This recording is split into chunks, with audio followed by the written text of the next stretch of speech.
Max Scherzer bounced back in a big way against the Padres. The Mets found a way with the help of a little bit of magic to score 5 runs on Yu Darvish, and they take game 1 of this series. Coming off what happened to the playoffs last year, I'm going to explain on the show today why this was such a great moral victory for this Mets team that can hopefully roll from here. You are Locked On Mets, your daily New York Mets podcast. Part of the Locked On Podcast Network, your team every day.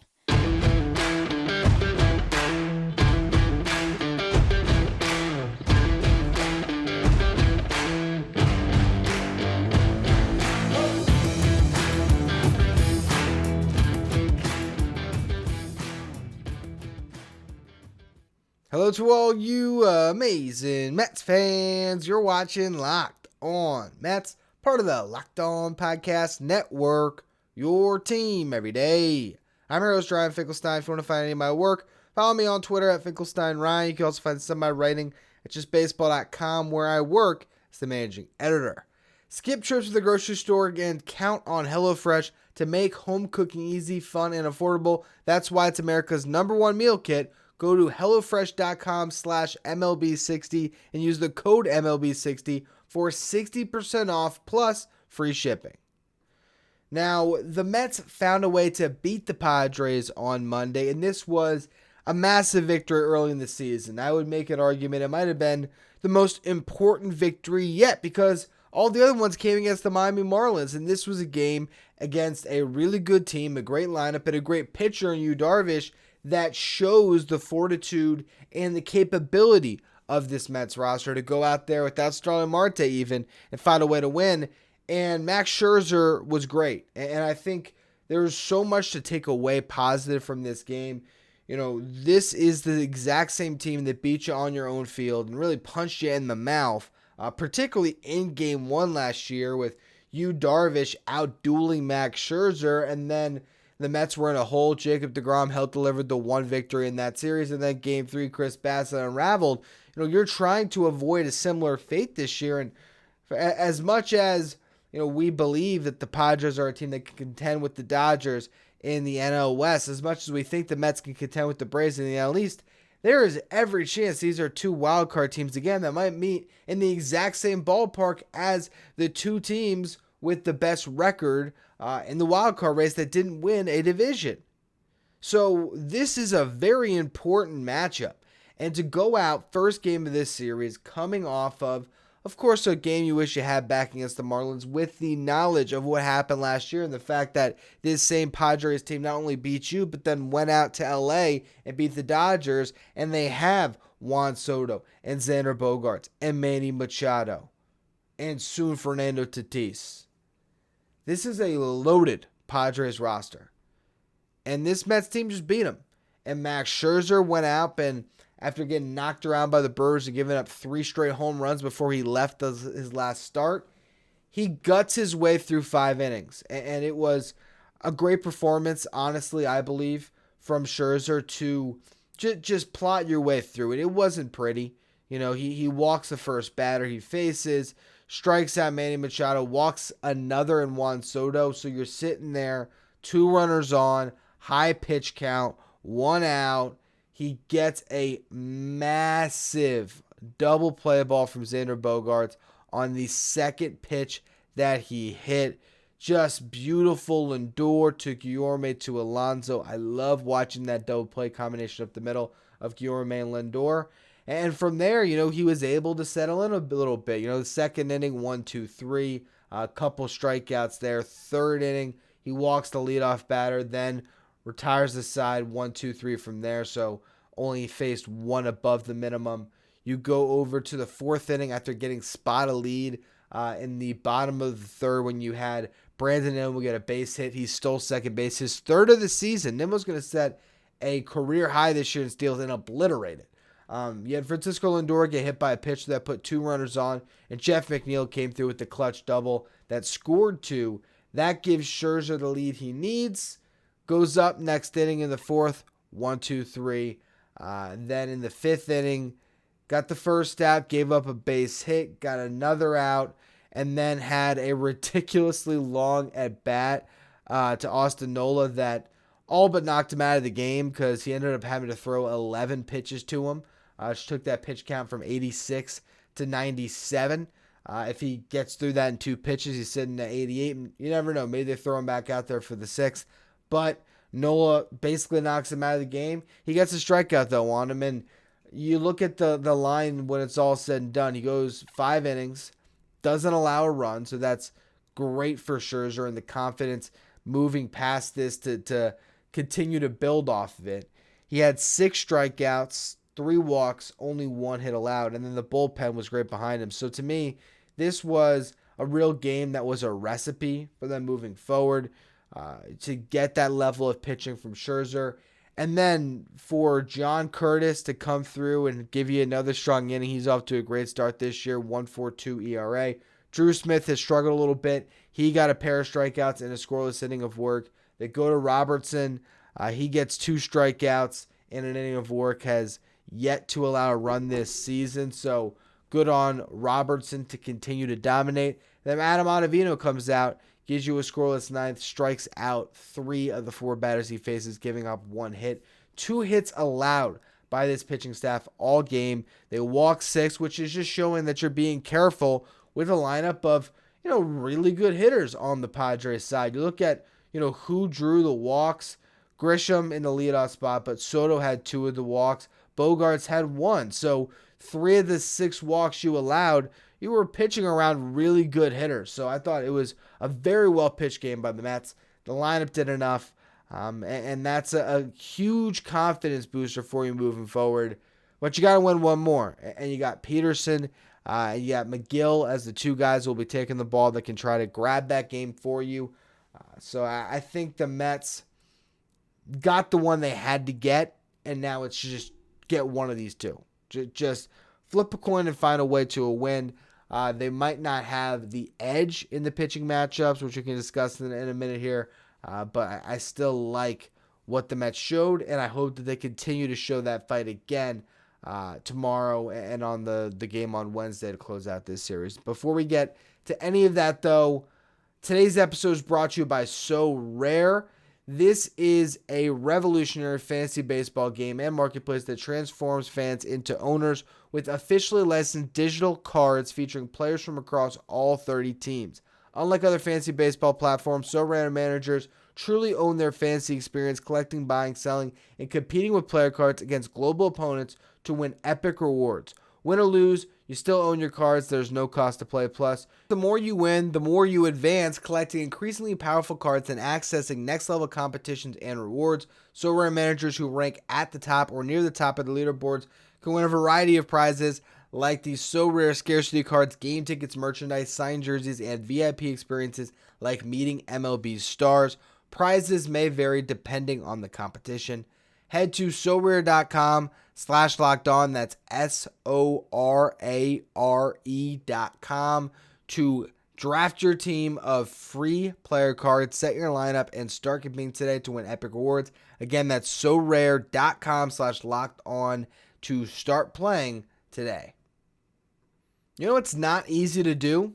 Score 5 runs off of Yu Darvish, but the Mets accomplished that feat on Monday thanks to just honestly a ridiculous inning. There's the early double from Jeff McNeil that scored 2.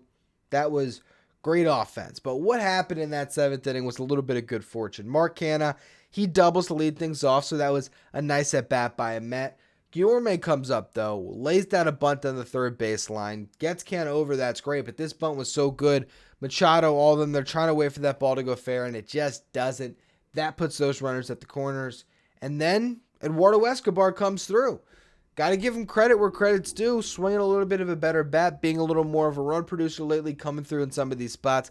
Gets a sacrifice fly to put the Mets up 3-0. Then Tomas Nido, he hits one. Big cut. Hack.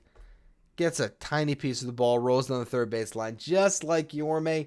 Also stays fair, so that keeps 2 runners on base. Brandon Nimmo, he gets into a force out. He replaces Nido on the bases. That puts runners at first and third with a lot of speed at first base. And Francisco Lindor hits a double that scores them both. All of a sudden, the Mets have that 5-0 lead, and they're able to cruise from there. when we look at this lineup in the game, now it was only 7 hits. It wasn't anything extraordinarily impactful, but you get a 1-for-4 day from Brandon Nimmo and he scores 2 runs. You get Lindor 1-for-3 with the RBI double driving in 2 and a run scored. Marte. Geez, I'm so used to Marte atop the lineup. I saw the M on the box score, went straight to him. Jeff McNeil, though, batting third, 1-for-4, 2 ribbies, only 1 strikeout. Pete Alonso didn't have a good day. Daniel Vogelbach, 1-for-3 with a walk. Typical Vogie to find a way to get on base twice via a hit and a walk. Canna 1-for-4 with that double and a run scored. Guillorme only hit the bunt, but he did score that run. Escobar 0-for-2 with a sacrifice fly. And then Tomas Nido 1-for-3. So the offense didn't change the world. They weren't incredible. They weren't putting up highlights, but they got enough. They scratched those runs, and they knocked Darvish out. He still was able to pitch into the 6th, but 97 pitches. Oh, that was Scherzer at 97. How many did Darvish end up with? Let's see. Darvish ends up with 104, actually. So a lot of pitches thrown there, and that's just what this Mets team can do. They can grind down pitchers. So I overall loved what I saw in this game. The final 2 games of this series, they're going to go up against 2 lefties, Ryan Weathers and Blake Snell. So I would hope that means Francisco Alvarez is going to get into the lineup. I don't know if that's the first game or the second game of the series, but first game remaining, or the final one. I hope they put him out there against Ryan Weathers as the catcher, and maybe you play the Pham Canna lineup with I guess Nimmo still out there too. And I don't know. Do you put McNeil back at second? Probably. I don't know who DH is, though. They might put in LeCastro. That's the thing.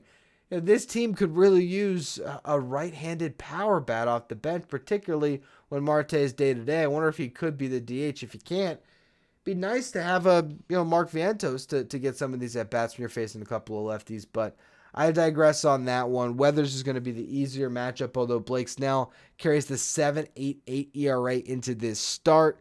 I think he only pitched once, right? That's 11 strikeouts. Excuse me. I saw one. I'm sorry. I'm tired. Recording this past midnight. It's been a long day. Yeah, 2 starts for Snell. 12 hits allowed, 7 earned runs, 5 walks, 11 Ks. He can be wild, and this is a Mets team that has been patient against Snell in the past. So I imagine that. I wouldn't even be surprised if Alvarez is on the bench. You're going to Nido to try to grind out longer at bats and just work the pitcher out of the game. You got Peterson and McGill going for you. So this Mets team is going to rely on the youth and try to scratch one here. If they do that, then they head into Oakland and maybe handle business this weekend and pick up a sweep if we're feeling a little frisky. You're going to feel great about the Mets in short order. So we'll see what happens. We'll see if they can grab one of these games. But what I want to discuss next is if the Mets need to tinker with their starting lineup, where are the deficiencies? We're going to get to that in a minute. Before we do, though, today's episode is brought to you by FanDuel, which is America's #1 sportsbook. Now is the perfect time to download as you have the NBA playoffs upon us and the start of the MLB season. New customers are going to get a no-sweat first bet up to $1,000. That's bonus bets back if your first bet doesn't win. Just download the FanDuel Sportsbook app. It's safe, it's secure, it's super easy to use. They can bet on everything from the money line to point scores to three-pointers drained. Plus, FanDuel even lets you combine your bets for a chance at a bigger payout with a same-game parlay. Don't miss your chance to get your no-sweat first bet up to $1,000 in bonus bets when you go to FanDuel.com/lockedon. That's FanDuel.com/lockedon to learn more. Make every moment more with FanDuel, an official sports betting partner of the NBA. Reviewing the deficiencies of the Mets starting lineup. Look at where they're at right now. You got Pete Alonso, who's been the best hitter based on OPS, 893. He has a 214 average, 298 on base, but that 595 slug with the 5 homers, that's going to carry you. Starling Marte, 303 hitter, 378 on base, 485 slug, 863 OPS. That's why you're missing him so much. Lindor has been okay, 767 OPS. He's taken his walks, 362 on base, has 1 home run, 4 doubles, so a 405 slug. I think he's doing what he's supposed to. Obviously, you want to see the average get a little bit higher, but as that climbs, you're probably going to maybe get some less walks, and that's going to balance out. I'm very happy if he has a 362 on-base percentage this year, to be honest with you. So I think he's swinging it well. Canna's been, a little bit hit or miss, but you still look at a 348 on base and a 758 OPS and think, all right, Mark Canna's doing what you want him to do. Now, Jeff McNeil is where I wanted to really take this conversation and run with it because he batted third today. And I love that. How many times have I said in this show, 3-hole McNeil, I think, is really ideal, if not in the 2-hole. Look, Jeff McNeil is too good of a hitter to be batting fifth, honestly. He's arguably the best hitter on this roster outside of maybe Pete Alonso. So I just don't always get it. Now, Starling Marte, comfortable in the 2-hole, good in the 2-hole last year. I understand that. Lindor has the contract, but man, I just see it every time, and I'm just thinking, why is Jeff hitting 5th, 6th, 7th? Get him in the lineup earlier. Honestly, I think the way to unlock things would actually be to move Lindor 5th. So when you have a healthy Starling Marte, still be Nimmo, Marte, but then it'd be McNeil, Alonso, Lindor. The reason why I like that lineup, Jeff McNeil is going to get great pitches to hit with Pete Alonso behind him. And I think he's going to be able to really feast and pick up a lot of RBIs in those spots where a Nimmo or Marte gets on, steals second. Jeff McNeil gets a base hit. That's the first run of the game. Pressure off a little bit. Pete Alonso comes up, 2-run homer. There you go, 3-0, just like that. I think the lineup functions great that way. I think Lindor is a hitter that other teams fear enough that, Pete would get more pitches to hit.